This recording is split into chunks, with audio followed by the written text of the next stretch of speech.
Good afternoon, everybody. Sam Romeo here, environmental educator at Aullwood, and today it's a fall, cool, windy day. And a lot of these things are falling from the trees. Now, you may have these in your yard and wonder what these things are, what makes them, and are they going to harm your trees? Well, today we'll go around, find some of these fall webworm moth nests, and we'll talk about some of them.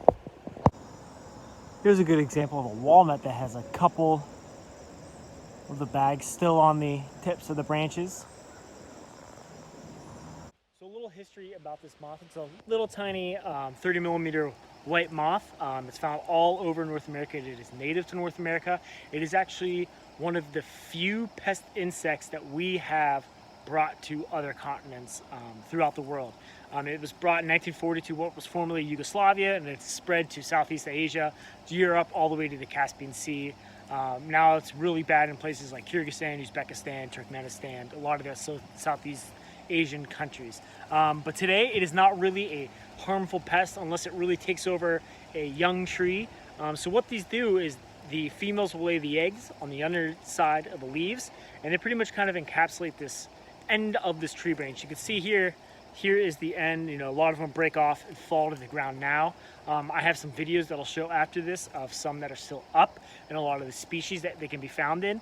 But they essentially create this, and then a lot of the larva stages, the first couple instars, or kind of the stages of the caterpillar grows, will feed on these leaves and completely, you know, eat every single leaf inside of this little area. And like I said, it can't be harmful, you know, especially to a healthy tree. You know, of course, a professional arborist might be able to tell you if your tree is healthy, if it might be damaged, but there are ways you can remove this without using insecticides. Anytime you can not use an insecticide would be great, because if you spray this, guess what? A lot of insects and a lot of birds actually eat these caterpillars. One natural way you can keep, you know, these webworms down is actually planting a lot of flowers that bring a type of native wasp and hornets. So a lot of sunflowers, these caterpillars actually are great prey for a type of wasp that lays its eggs on it, kind of like the idea with the tobacco hornworm. Another way is you can go ahead and prune the end of the branches off when they lay them young. They usually start in summer, kind of fall, so you can see them prune the end of those branches. Or you can kind of knock them down with a broom and use a high-powered hose to kind of clean off the end of your branches.